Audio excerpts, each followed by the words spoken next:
ओम शांति। रात्रि क्लास 14/1/2026 की है। रिवाइज कोर्स है 15/6/68 का है। तो यहाँ बाबा ये कह रहे हैं कि पास्ट जो हो गया उनको रिवाइज करने से जिनकी कमजोर दिल है वो तो उन्हें के दिल की कमजोरी भी रिवाइज हो जाती है। तो बाबा का यहाँ कहने का क्या पास्ट आत्मा के लिए पास्ट और फ्यूचर नहीं होता है। साइलेंस के लिए कोई टाइम और स्पेस नहीं होता है और आप साइलेंस हो, है ना। लेकिन बाबा कहते हैं कि पास्ट की बातें आएंगी, है ना, और आती हैं। फ्यूचर के भी बातें आती हैं, उसकी सोच चलती है। लेकिन जो बच्चे बार बार पास्ट की बातों को विचार सागर मंथन करते रहते हैं, रिवाइज करना, उसे बार बार याद करते हैं, उससे दुख लेते हैं, सुख आता है तो सुख लेकर इंजॉय करते हैं, तो बाबा कहते हैं कि ये दोनों बातें तुम्हारा दिल शिकस्त कर देगी, यानी तुम्हारे मन को और कमजोर बना देगी।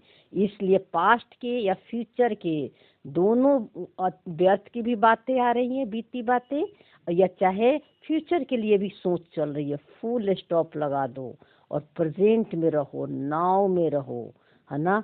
इसीलिए हमें रोल में असंतुष्टता आता है, क्योंकि हम रोल से संतुष्ट नहीं रहते, हम पास्ट और फ्यूचर के बारे में सोचते रहते हैं, इसीलिए असंतुष्टता आती है। चाहे ज्ञानी हो चाहे अज्ञानी हो, दोनों को, अज्ञानियों को भी इसीलिए असंतुष्ट रहते हैं। वो तो और ज़्यादा पास्ट की ही बातें सोचते रहते हैं, पकड़ के बैठे रहते हैं। तो बाबा कहता है इससे तुम्हारा मन और तमो प्रधान यानी डाउन चला जाएगा, इसलिए बिल्कुल फुल स्टॉप लगा दो।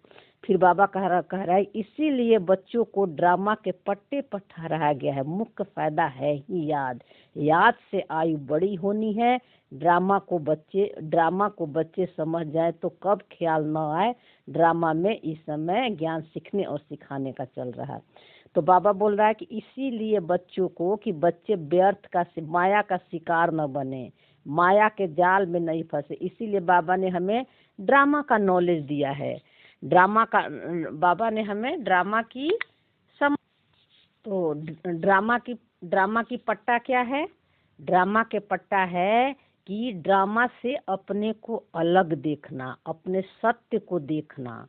ड्रामा जो स्क्रिप्टेड है, ये संकल्प थॉट फीलिंग के रूप में आ रहे हैं, उससे अपने को अलग देखना और बार बार याद दिलाना, है ना, कि ये मेरा नहीं है ना, उसे डिटैच रहना, ये है ड्रामा के पट्टे पर चलना।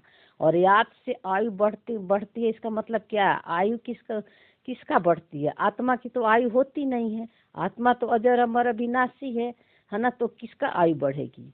आयु बढ़ने का मतलब दो तरह से लो। फिजिकल में कहते हैं कि योगी का आयु लंबी होती है। क्यों होती है? क्योंकि उनके व्यर्थ नहीं चलते हैं। व्यर्थ नहीं चलते हैं तो सांसों की काउंटिंग जो होती है, काउंटिंग होती है, एज नहीं होता है। तो वो धीरे धीरे सांसें जब स्लो चलती है तो काउंटिंग जो है कहते हैं कि लंबी चलती है ना। और जब जो बहुत व्यर्थ में रहते हैं, क्रोध करते हैं, गुस्सा करते हैं, उनकी सांसें तेज हो जाती है, आप देखना। तो हमारी काउंटिंग भी तेज मतलब सांसों की काउंटिंग तेज होगी तो आयु भी कम होती है। लेकिन सूक्ष्म में इसको समझो, हमको अभी स्थूल में नहीं समझना है। सूक्ष्म में हमको पता चल गया है कि ये शरीर मरता है, शरीर जो है चेंज होता है, शरीर जो है आग में जलती है, आत्मा नहीं जलती है। आत्मा को तो अग्नि और पानी टच भी नहीं कर सकता है। तो हम क्या होता है, आयु यानी माइंड बॉडी से बाहर निकल जाते हैं, ड्रामा से बाहर निकल जाते हैं, और हमारे क्या होता है, मृत्यु का भय खत्म हो जाता है ना। क्योंकि हमें पता चल गया है कि मैं तो मरती नहीं हूँ, है ना। अनुभव चेंज होता है, संस्कार चेंज होता है, आत्मा तो वही की वही रहती है। तो इसको बाबा कहता है कि आयु बढ़ जाती है। ड्रामा में इस समय ज्ञान सीखने और सिखाने का चल रहा है, यानी ड्रामा का नॉलेज, ड्रामा का ज्ञान अभी बाबा दे रहा है सीखने और सिखाने को। क्या सिखा रहा है बाबा? कि तुम आत्मा हो और जो स्क्रिप्टेड ड्रामा है इससे तुम अलग हो। ये ज्ञान चल रहा है, ये समय अभी संगम युग पर चल रहा है, ड्रामा को अपने से अलग देखने का। फिर बाबा बोला पाठ बंद हो जाएगा ना, न बाप का न हमारा पाठ रहेगा। फिर पाठ बंद हो जाएगा, यानी जब ड्रामा पूरा हो जाएगा, कलयुग का स्क्रिप्ट खत्म हो जाएगा, यानी सब मर्ज हो जाएगा, तो बाबा का ज्ञान सुनाना और हमारा ज्ञान सुनना दोनों बंद हो जाएगा, क्योंकि हम ज्ञान स्वरूप बन जाएंगे, है ना। अब वो जीवन जिएंगे। कहाँ जियोगे? एक नई स्मृति के साथ, है ना, जिसको सत्युग बोलते हैं। सत्य की दुनिया में आप पार्ट प्ले करोगे तो वहाँ ज्ञान की जरूरत नहीं है, क्योंकि आपका मन और बाबा का मन दोनों एक समान हो गया है। अब दो नहीं रह गए हो, एक हो गए हो। दृष्टा और दृश्य दोनों एक हो गए हैं। तो आप ही दृष्टा हो, आप ही दृश्य हो, दो नहीं होते हैं, है ना। तो ये जब मन पूरी एनर्जी लेवल में तक पहुंच जाएगा तो बाबा बोलता है कि न देने लेने का पाठ तो खत्म हो जाएगा, क्योंकि जरूरत ही नहीं पड़ेगा। फिर न उनको देने का पाठ न हमारा लेने का पाठ होगा, तो एक हो जाएंगे ना। देखो बाबा ही बोल रहा था, हम दोनों तो एक ही हो गए, तो जरूरत ही नहीं है ज्ञान का। अब तो हमारा पाठ नई दुनिया में जाएगा, यानी आपका सतो प्रधान पाठ खुलेगा, है ना। बाबा का पाठ शांति धाम में होगा, बाबा साइलेंस में रहेगा, वहाँ आप खुद ही साइलेंस में होकर, ये मन राजा के सीट पर बैठकर, है ना, सारे खेल को होते हुए देखेगा साक्षी होकर। कोई रोल से अटैचमेंट नहीं रहेगा। जैसे बाबा भी साक्षी है, वैसे साक्षी रहकर ये मन पार्ट प्ले करेगा। तो वहाँ बाबा की जरूरत ही नहीं है, दोनों तो एक ही हो गए, एक ही बच्चा। उसको बाबा कह लो या आप खुद कह लो या आपका मन, ठीक है। ये अभी धीरे धीरे आपको समझ में आ जाएगी, है ना। इसमें तो देखो बाबा बोला पाठ का रील भरा हुआ है ना, हमारा प्रारब्ध का पाठ, बाबा का शांति धाम का पाठ देने का और लेने का पाठ पूरा हुआ, ड्रामा पूरा हो गया। देखो बाबा क्या बोला, पाठ का रील भरा हुआ है, हमें कुछ करना नहीं है। सतयुग का पाठ ड्रामा ने लिख रखा है स्क्रिप्ट, आपको वहाँ कुछ करना ही नहीं है। सिर्फ आप जो है साइलेंस में जब सिर्फ कि मैं हूँ, आई एम, बस ये फीलिंग रह जाएगी। टोटली वहाँ जो है रोल से डिटैच रहोगे, तो आपके मन के अंदर जो भी ड्रामा संकल्प देगा वो सब सत्व प्रधान संकल्प देगा, है ना। और सब कुछ सब वहाँ सत्व प्रधान ही होगा, क्योंकि सब कुछ पॉजिटिव होगा। वहाँ अपोजिट कुछ है ही नहीं, पॉजिटिव के अपोजिट निगेटिव है ही नहीं, है ना। आत्मा का जो 7 गुण है, उस गुणों में आत्मा पार्ट प्ले करेगी, लेकिन वहाँ ज्ञान नहीं होगा, क्योंकि उसका स्वरूप बनकर आप पार्ट प्ले करोगे। तो इसीलिए बाबा बोला कि ड्रामा भी वहाँ खत्म हो जाता है ना। कलयुग वाली ड्रामा का स्क्रिप्ट खत्म हो जाता है, सतयुग वाली ड्रामा का स्क्रिप्ट शुरू हो जाता है। तो देने लेने का काम खत्म हो जाता है। फिर हम राज्य करने आएंगे, वह पार्ट चेंज होगा, ज्ञान स्टॉप हो जाएगा। वहाँ फिर वहाँ ज्ञान की वहाँ नॉलेज नहीं होगी। ये समझ संगम युग पर है, जब ये मन जो है सिर्फ जो है शुद्ध मन, मतलब एक ही बस इसको होने का एहसास होगा कि मैं और बाबा मतलब दोनों एक हो गए, आई एम, मैं हूँ, सिर्फ एक फीलिंग होगी। परम धाम में क्या है, यही तो है ना। वहाँ कोई फीलिंग, कोई अनुभव नहीं है, साइलेंस है, बस होने का एहसास है ना। तो बाबा कहते ये आपकी स्मृति जो है, जितना जितना अभी रोल से डिटैच और साक्षी होते जाओगे, तो ये लास्ट में यही मन आपका इस परम धाम की स्थिति का अनुभव करेगा। अभी तो याद दिला रहे हैं, पुरुषार्थ कर रहे हैं, लेकिन एक दिन वही स्टेज ये पा लेगा, उसी सीट पर ये मन बैठ जाएगा। तो बाबा बोला कि हम वह बन जाएंगे, पाठ ही पूरा, तो बाकी फर्क नहीं रहेगा। बच्चे और बाप का पाठ नहीं रहेगा वहाँ, बाप और बच्चे का पाठ नहीं रहेगा, क्योंकि दो अब तो एक ही है ना।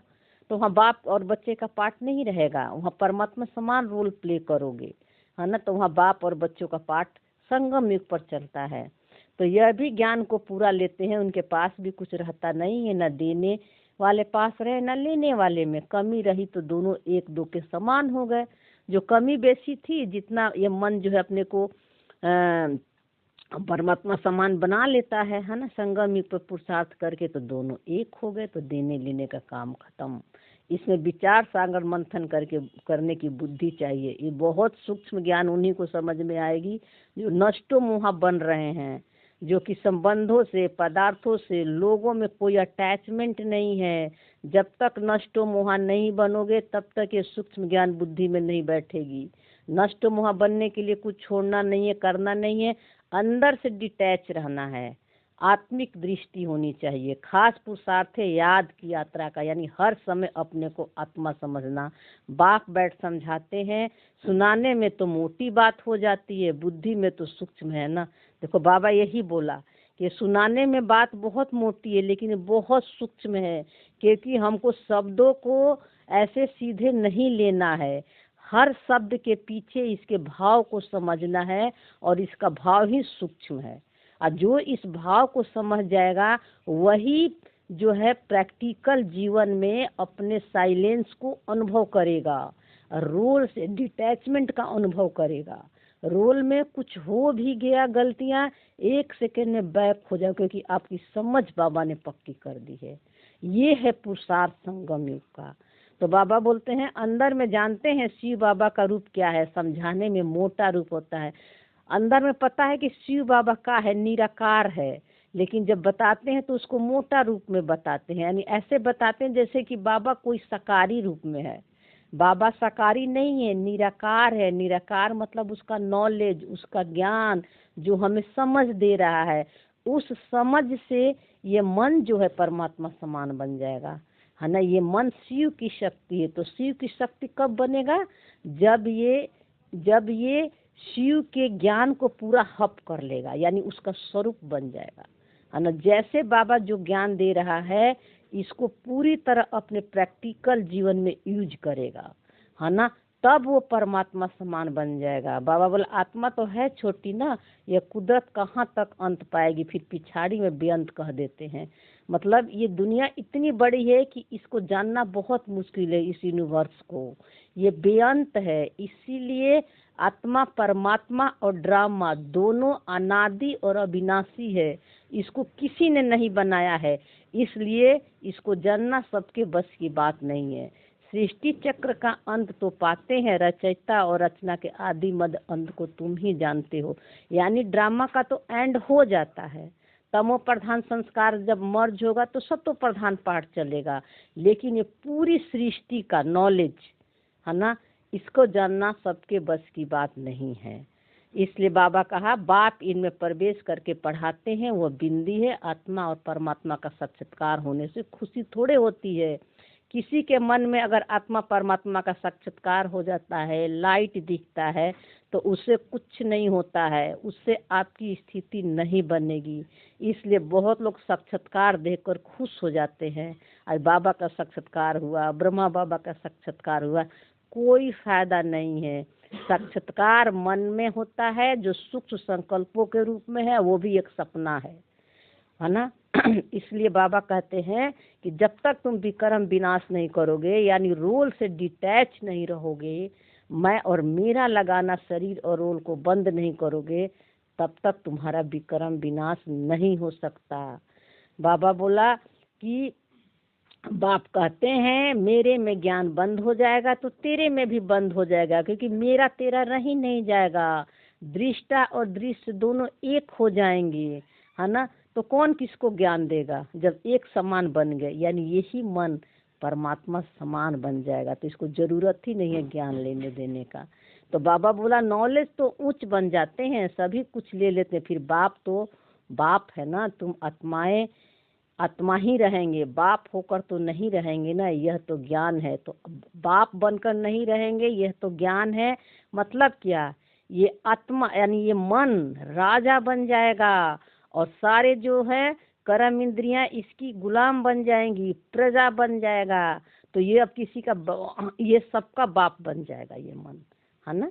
तो बाबा बोल रहा है कि बाप बाप है, बच्चे बच्चे हैं, ये सभी विचार सागर मंथन कर डीप में जाने की बातें। इसलिए देखो बाबा कह रहा है कि बाप बाप है और बच्चे बच्चे हैं, इतना मतलब दोनों दो नहीं है, दोनों एक ही है। ये विचार सागर मंथन करना, हमने दो करके अलग कर दिया है ना। तो दोनों इसलिए बाबा कह रहा है कि इसलिए विचार सागर मंथन करो। ये वही कर पाएंगे जो साइलेंस में रहते हैं, जो अपने को रोल से अलग समझते हैं। बाबा बोला बाकी आत्मा जाकर रहेगी, सारी दुनिया खत्म होगी। इसमें निडर रहना होता है, पुरुषार्थ करना है, निडर हो रहने का, शरीर आदि का कोई भी भान न आवे। तो निडर किससे रहना है? ये पुरुषार्थ कर रहे हैं तो एक से एक माया की परिस्थिति आएगी, विघ्न आएगी, आपको हिलाने की पूरी कोशिश करेगी, है ना। लेकिन आपको निडर रहना है, यानी आपको अपना सत्य पता है कि ये मेरा नहीं है, इस सीट से नहीं हिलना है। कैसे भी आ सकती है, शरीर के शारीरिक मानसिक सिचुएशन, कोई भी परिस्थिति आके माया हिलाएगी, बुद्धि को आपको इधर उधर घुमाएगी। तो बाबा कहते आपको अपने सत्य का नहीं भूलना है। अगर डर जाओगे, है ना, तो बॉडी कॉन्शियस में चले जाओगे, और बॉडी कॉन्शियस चलोगे तो हाथ पैर क्या होगा, थिरकने लगते हैं, हार्ट फेल हो जाते हैं, कमजोर दिल हो जाता है। लेकिन आपको पता है कि शरीर तो छूटना ही है, हार्ट फेल हो जाए, कमजोर हो, धड़कन बढ़े, लेकिन अपना सत्य का सीट नहीं छोड़ना। ये बाबा कहता है कि ये है अशरीरी हो जाओ, ये लंबे काल का पुरुषार्थ चाहिए, वही कर पाएंगे। तो बाप को याद करते रहेंगे, उतना नजदीक आते जाएंगे, बाप समान बनते जाएंगे। योग वाले ही निडर रहेंगे, योग से शक्ति मिलती, यानी याद से आपको अपने सत्य की स्मृति से पावर मिलेगी।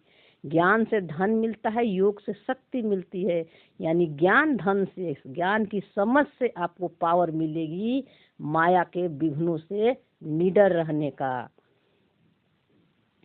फिर बाबा बोला कि थोड़ी लंबी हो जाएगी।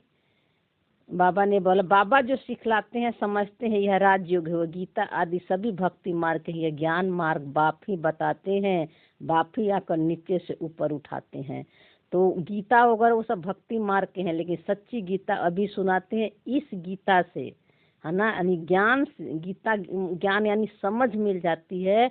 तो हम यहाँ शास्त्र वगैरह नहीं होते हैं, है ना। बाबा कहते हैं कि इस गीता ज्ञान में शास्त्र वगैरह नहीं है, शास्त्र पढ़ने की जरूरत नहीं है, ज्ञान से समझ मिल जाती है।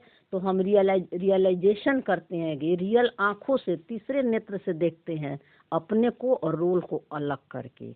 ये है ज्ञान मार्ग। और जहाँ शास्त्र वगैरह ज़्यादा होते हैं वो भक्ति मार्ग है ना।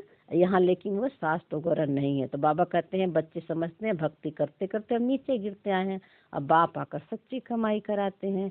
लौकिक बाप इतनी कमाई नहीं कराते जितने परलौकिक बाप कराते हैं, क्योंकि लौकिक बाप तो स्थूल धन में, स्थूल शरीर में ही फंसाते हैं, संसार के ही नॉलेज देते हैं। परलौकिक बाप हमें इस दुनिया से परे ले जाता है, संसार से पार वतन से परे ले जाता है, वाणी से ही परे लेकर चला जाता है। अच्छा बच्चे, गुड नाइट, नमस्ते। नमस्ते बाबा, नमस्ते, thank you Baba, thank you drama.